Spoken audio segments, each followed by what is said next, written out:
வணக்கம். இந்த ஆழமான தேடலுக்கு உங்களை அன்போடு வரவேற்கிறோம். இது வழக்கமான செய்திகளை மட்டும் வாசிச்சுட்டு போற ஒரு மேலோட்டமான விவாதம் கிடையாது.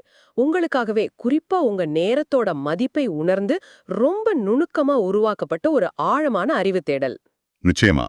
நீங்க இப்போ உங்க ஆபீஸ் வேலைகளுக்கு நடுவுல கொஞ்சம் இளைப்பாறுன்னு நினைச்சிருக்கலாம். இல்லனா காஃபிய குடிச்சுக்கிட்டே பயணத்துல இருக்கலாம். அல்லது வாழ்க்கையோட அன்றாட ஓட்டத்திலிருந்து கொஞ்சம் தள்ளி நின்னு சில விஷயங்களை புரிஞ்சிக்க நினைச்சிருக்கலாம். உங்களுக்கான சரியான இடம் தான் இது. ஆமா. இன்னைக்கு நாம அலச போறது ரொம்பவே முக்கியமான ஒரு ஆதாரத்தை.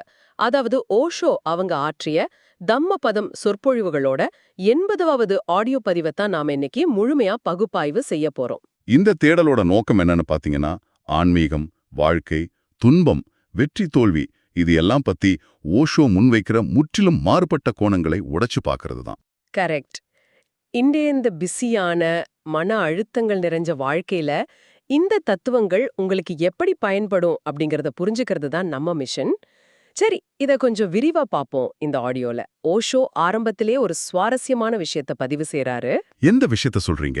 ஞானம் அடைந்தவங்கன்னு நாம கொண்டாடுற புத்தரோ இல்ல மகாவீரரோ தங்களுக்கு யாராவது உணவு அளிச்சா அந்த உணவை சாப்பிட்ட பிறகு உடனடியா அவங்களுக்கு ஒரு உபதேசம் செய்யறத வழக்கமா வச்சிருந்தாங்கன்னு சொல்றாரு.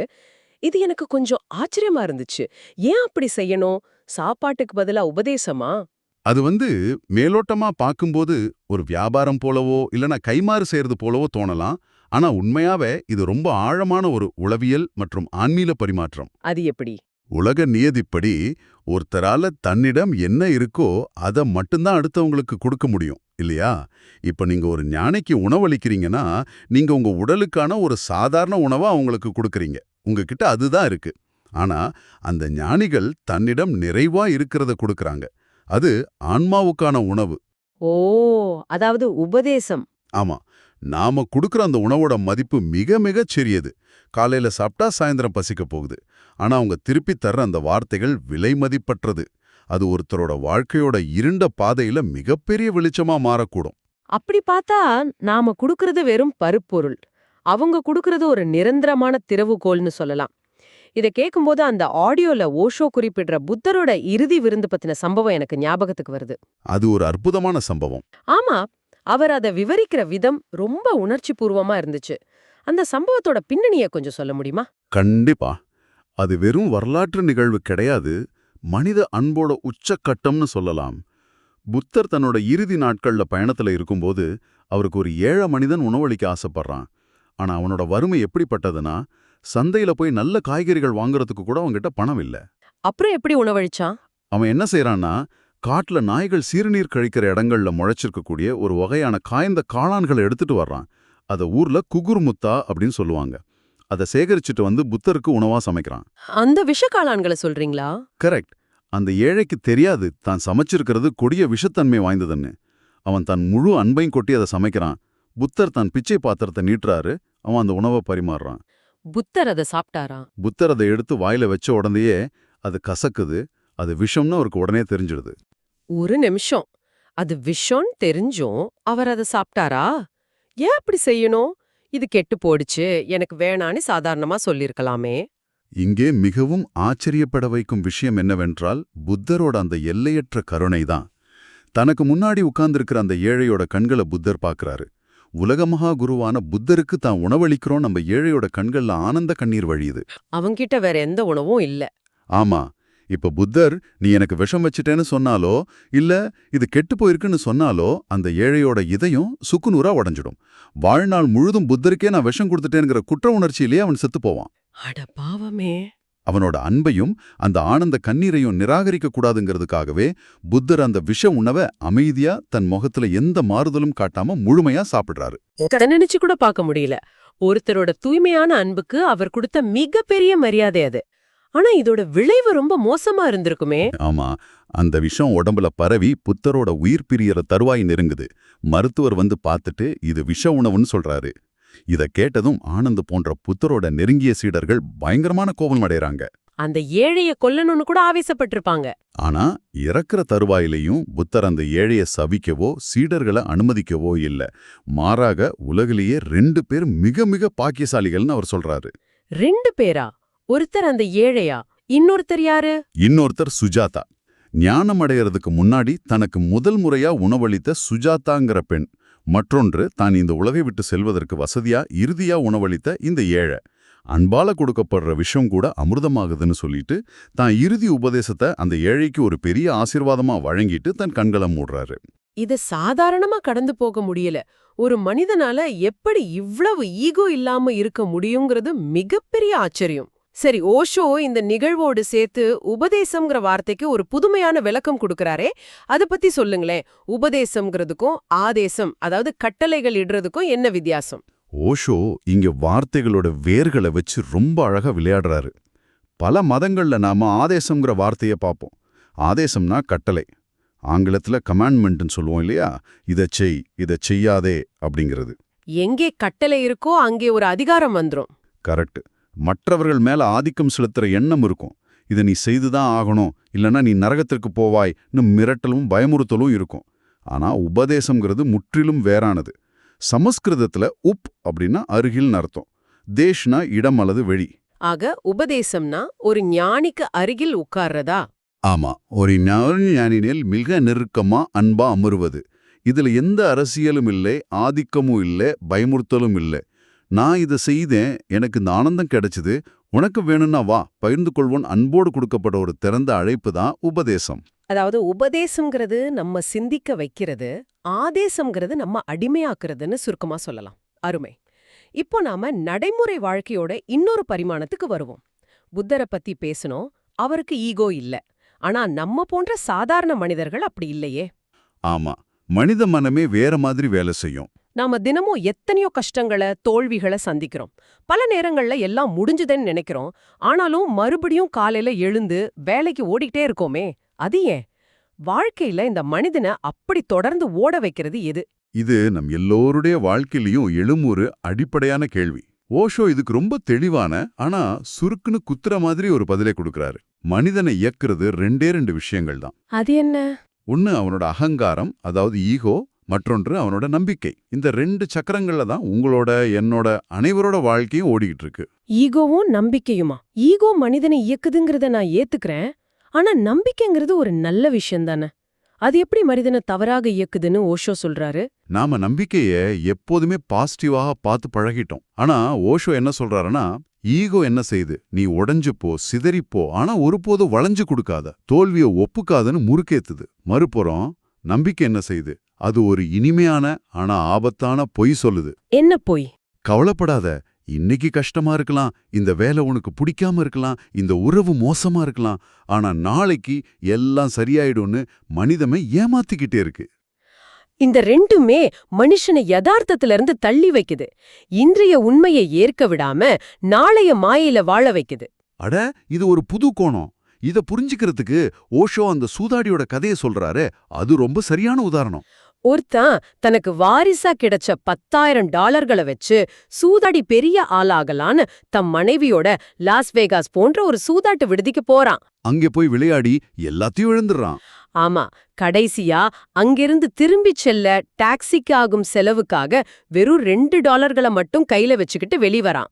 வெளியே வந்தவன் மனைவி கிட்ட, நம்ம நடந்த வீட்டுக்கு போயிடலாம், இந்த $2 மட்டும் வச்சு கடைசியா ஒரு ஆட்டம் ஆடி பாக்குறேன், இல்லனா என் மனசு உறுத்திக்கிட்டே இருக்கும், எப்படியும் தோத்துட்டு தான் வரப்போறேன்னு சொல்லி கெஞ்சிட்டு மீண்டும் உள்ள போறான். ஆனா உள்ள நடப்பதே வேற. அந்த $2 வச்சு ஆடுனவன் நம்ப முடியாத அளவுக்கு ஜெயிச்சு நள்ளிரவுக்குள்ள $1,00,000 சம்பாடிச்சிடுறான். ஆனா அவனோட ஆசை அங்கேயும் நிக்கல. அதுதான் பிரச்சனை.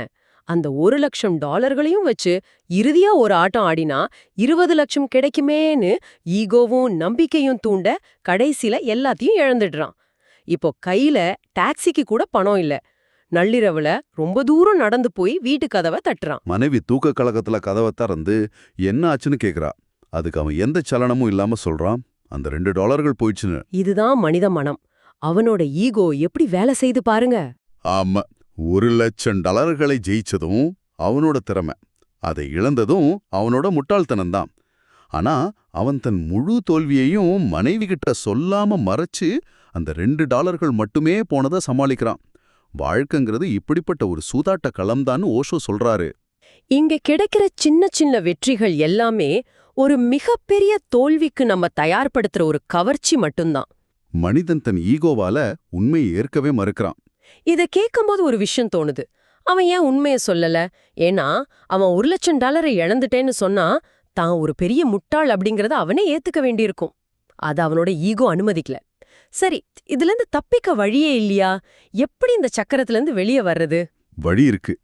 எப்போ மனிதன் தன் ஈகோவை விட்டுட்டு தன் தோல்வியை முழுமையா ஒப்புக்கிறானோ அங்கதான் அவனோட உண்மையான வெற்றி ஆரம்பிக்குது. இந்தியில ஹாரே கோ ஹாரினான்னு ஒரு பழமொழி உண்டு. தோல்வியை ஏத்துக்கிட்டவனுக்கு கடவுளோட பெயர் வசப்படும், அவனுக்கு தான் உண்மையான தெளிவு கிடைக்குங்கிறத அதோட அர்த்தம். சரியா சொன்னீங்க. அகங்காரம் எப்பவும் நதிக்கு எதிரா நீந்தச் சொல்லும். அது பெரும் போராட்டத்தையும் மன அழுத்தத்தையும் கொடுக்கும். நீங்க போராடி போராடி சோர்வடைவீங்க. ஆனா சரணடைதல்ங்கிறது நதியோடு தன்னை இணைச்சுக்கிட்டு மிதப்புது. நதி எங்க போகுதோ அங்க போறது. அதுல எந்த போராட்டமும் இல்ல. இங்கேதான் விஷயம் ரொம்ப சுவாரஸ்யமா மாறுது. உலகையே வென்ற மாவீரன் அலெக்சாண்டர் தன் மரணத் தருவாயில ஒரு விசித்திரமான கட்டளை இட்டாராம். தன்னுடைய சவப்பெட்டியில 2 பக்கமும் ஓட்ட போட்டு தன் 2 கைகளையும் வெளியே தொங்கவிட்டபடியே ஊர்வலமாக கொண்டு போகணும்னு சொன்னாராம். அமைச்சர்கள் ஏன் இப்படின்னு கேட்டதுக்கு அவர் சொன்ன பதில் ரொம்ப ஆழமானது. உலகையே வென்ற அலெக்சாண்டரும் கடைசியில வெறுங்கையோடு தான் போறாங்கிறத இந்த உலகம் பார்க்கணும்னு சொன்னாராம். மிக சரியான உதாரணம். பிறக்கும்போது குழந்தை கைகளை இறுக்கமா மூடிக்கிட்டு வருது. இறந்து போகும்போது மனிதன் கைகளை திறந்துகிட்டு எல்லாத்தையும் விட்டுட்டு போறான்.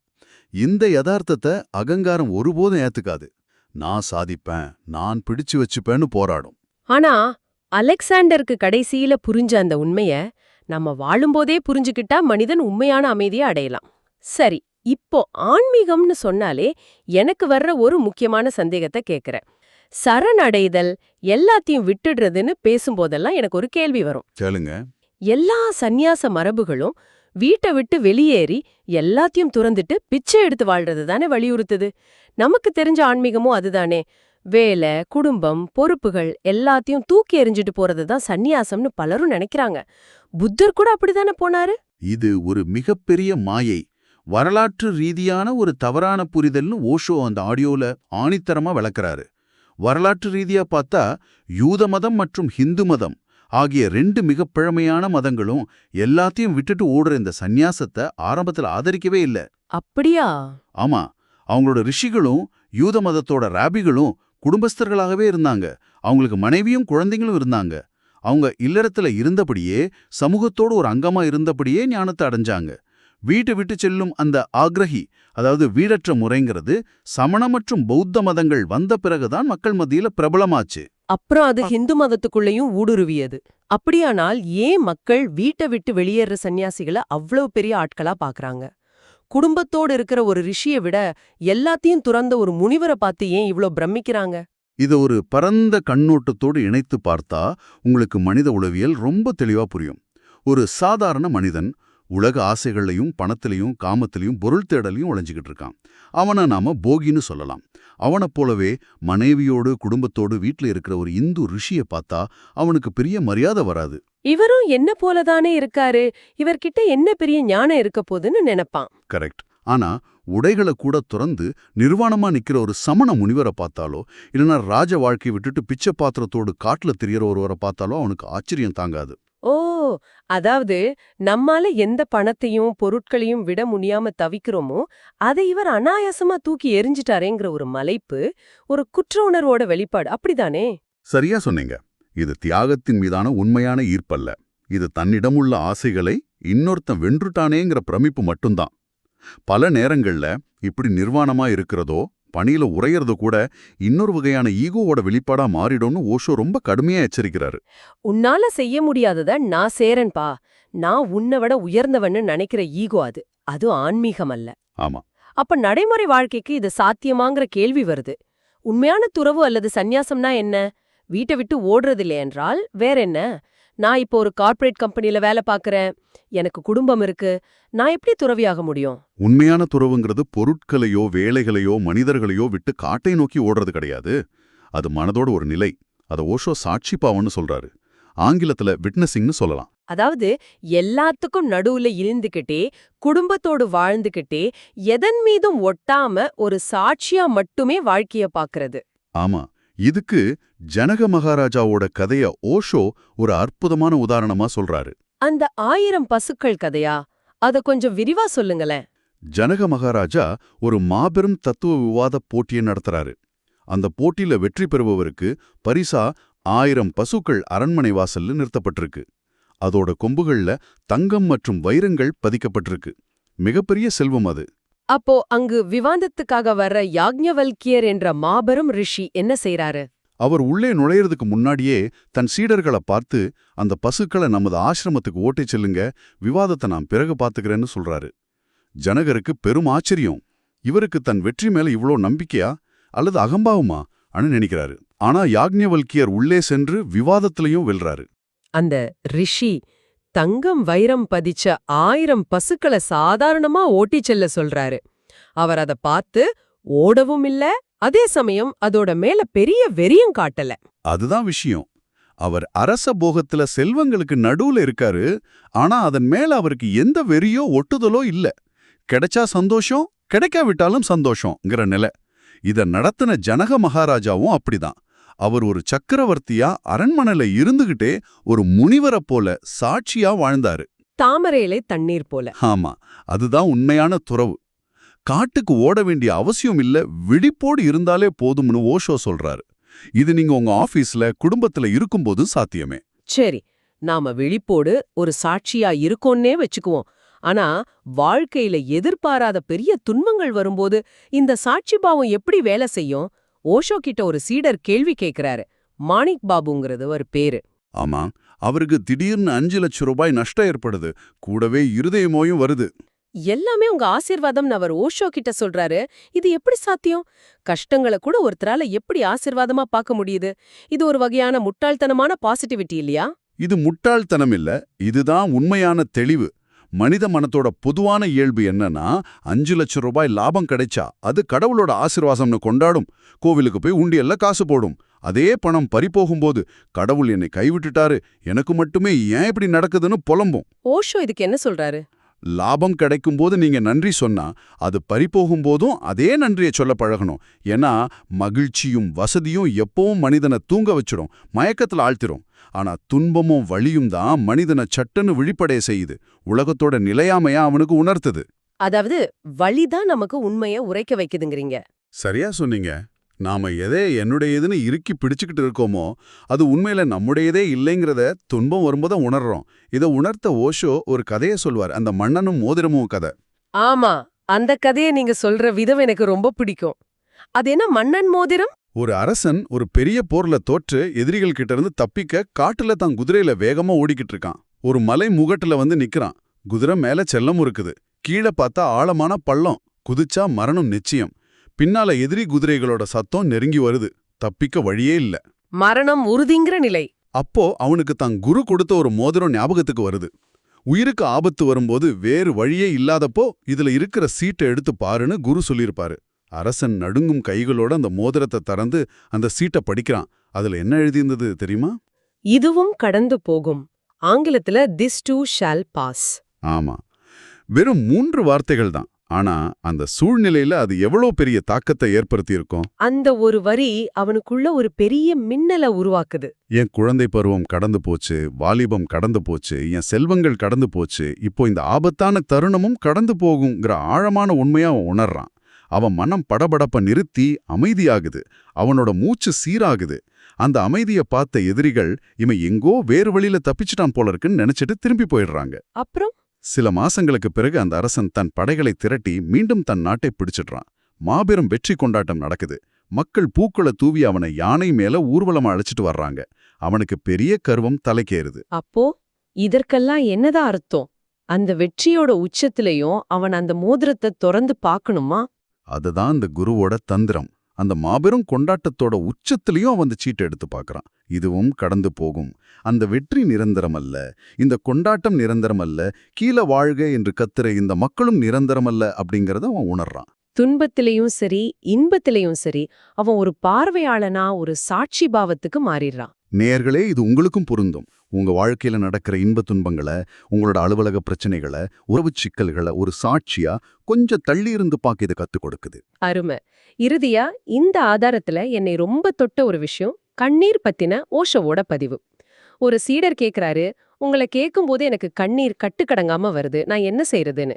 நாமெல்லாம் அழுகைனாலே அது சோகம், அது ஒரு பலவீனம்னு தானே நெனச்சு வச்சிருக்கோம். குறிப்பா ஆண்கள அழக்கூடாதுன்னு தானே சமூகம் வளர்க்குது. அது ஒரு மிகத் தவறான கண்ணோட்டம். வார்த்தைகள் தோற்றுப்போகும் இடத்துல தான் கண்ணீர் பிறக்குதுன்னு ஓஷோ ரொம்ப ஆழமா விளக்குறாரு. கண்ணீருங்கிறது வெறும் சோகத்தோட அடையாளம் மட்டுமல்ல, அது உச்சக்கட்ட ஆனந்தத்தோட, ஆழமான அன்போட, ஒரு விவரிக்க முடியாத தொடர்போட வெளிப்பாடு. மொழிக்கு ஒரு எல்லை இருக்கு, வார்த்தைகளுக்கு ஒரு வரைமுறை இருக்கு. ஆனா கண்ணீருக்கு எல்லை இல்லை. நம்மால வார்த்தைகள்ல சொல்ல முடியாத ஒரு பெரும் உணர்வு நம்மை ஆட்கொள்ளும்போது அது கண்ணீரா துளிர்க்குது. ஆனா நாம பல நேரங்கள்ல பொது இடங்கள்ல அழக் கூச்சப்படுறோம். சமூகத்தோட பார்வைக்காகவோ, அதாவது லோக் லாஜ்ன்னு சொல்வாங்க. ஊர் என்ன சொல்லும், மற்றவங்க என்ன நினைப்பாங்கங்கிற பயத்திலோ நம்ம கண்ணீரை அப்படியே அடக்கிடுறோம் இல்லையா? இது ஒரு முக்கியமான கேள்வி எழுப்புகிறது. நாம எந்த அளவுக்கு நம்ம உணர்ச்சிகளை அடக்கி ஒரு இயந்திரத்தனமான வாழ்க்கைய வாழ்ந்து கொண்டிருக்கோம்னு யோசிச்சு பாருங்க. நீங்க உங்க கண்ணீரை செயற்கையா அடக்கினா உங்க புன்னகையும் சேர்ந்து அடங்கி போகும்னு ஓசோ சொல்றாரு. உள்ள வாசல் ஒண்ணுதான். அந்த வாசலை அடைச்சிட்டா அப்புறம் எப்படி அங்கேருந்து உண்மையான சிரிப்பு வெளிவரும்? அதனாலதான் தற்போதைய மனிதர்களோட சிரிப்பு கூட ரொம்ப செயற்கையா பிளாஸ்டிக் போல இருக்கு. கண்ணீர் வந்தா அதை தடையின்றி பாய விடணும். அது ஒரு கொண்டாட்டம். உணர்வுகளை அடக்காம இருக்கிறதா முழுமையான உண்மையான வாழ்க்கை. எவ்ளோ பெரிய உண்மை! புத்தரோட விஷக்காளான் விருந்துல தொடங்குன நமது இந்த ஆழமான பயணம், ஈகோவும் நம்பிக்கையும் நம்ம எப்படி இயக்குது, சந்நியாசத்தோட உண்மையான அர்த்தமான சாட்சி பாவன்னா என்ன, இன்பத்திலையும் துன்பத்திலையும் இதுவும் கடந்து போகுங்கிற மனவிலை, மற்றும் நம்ம உணர்வுகளோட உச்சமான கண்ணீரோட மொழின்னு பல பரிமாணங்களை இன்னைக்கு நாம தொட்டிருக்கோம். நிச்சயமா இந்த விவாதம் வெறும் தத்துவ சொற்பொழிவு கிடையாது. இது நமது அன்றாட வாழ்க்கையை செதுக்க உதவுற ஒரு மிகச்சிறந்த ஒளி. ஓஷோவோட இந்த 80வது சொற்பொழிவு மனித மனத்தோட ஆழங்களை மிக எளிதா வெளிச்சம் போட்டு காட்டுது. நேயர்களே, நீங்க இப்போ வாழ்க்கையில எதையாவது இழந்து தவிச்சுக்கிட்டு இருந்தாலோ, இல்லனா சமூகத்தோட பார்வைக்காக உங்க உண்மையான உணர்ச்சிகளை அடக்கிக்கிட்டு உள்ளுக்குள் புழுங்கிக்கிட்டு இருந்தாலோ, ஓஷோவோட இந்த சிந்தனைகள் உங்களுக்குள் ஒரு பெரிய விடுதலைய தரலாம். அந்த அரசனோட மோதிரத்தை நினைவில் வையுங்க. உங்க துன்பங்களை சற்றே தள்ளி நின்னு ஒரு பார்வையாளனா பாருங்க. அந்த துன்பம் உங்களை தாக்குற ஒரு நிகழ்வு, அது நீங்க அல்ல அப்படிங்கறத உணரும்போது பெரிய மன அமைதி கிடைக்கும். நதியோட மிதக்க கத்துக்குங்க. மிகச்சரி. இப்போ இந்த உரையாடலை முடிக்கும் முன் உங்களுக்காக ஒரு புதிய சிந்தனையை நான் முன்வைக்க விரும்புறேன். நாம இதுவரை பேசின ஆதாரத்தோட அடிப்படையில இதை கொஞ்சம் யோசிச்சு பாருங்க.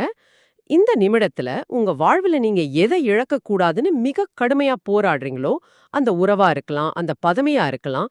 ஒருவேளை அந்த போராட்டத்தை அப்படியே கைவிட்டுடுறதுல தான் உங்களோட உண்மையான அமைதியும் நீண்டகால வெற்றியும் ஒழிஞ்சிருக்கும்.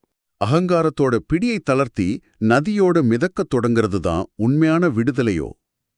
கொஞ்சம் யோசிச்சு பாருங்க. இது ஒவ்வொரு மனிதனும் தன்னை கேட்டுக்க வேண்டிய ஆழமான கேள்வி. இந்த ஆழமான உரையாடலை உங்களோட பகிர்ந்துகிட்டதுல எங்களுக்கு பெருமகிழ்ச்சி.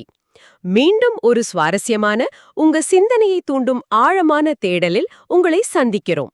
அதுவரை விழிப்புடன் இருங்கள், வாழ்க்கையை ஒரு சாட்சியாக கொண்டாடுங்கள். உங்களிடமிருந்து விடைபெறுகிறோம். நன்றி.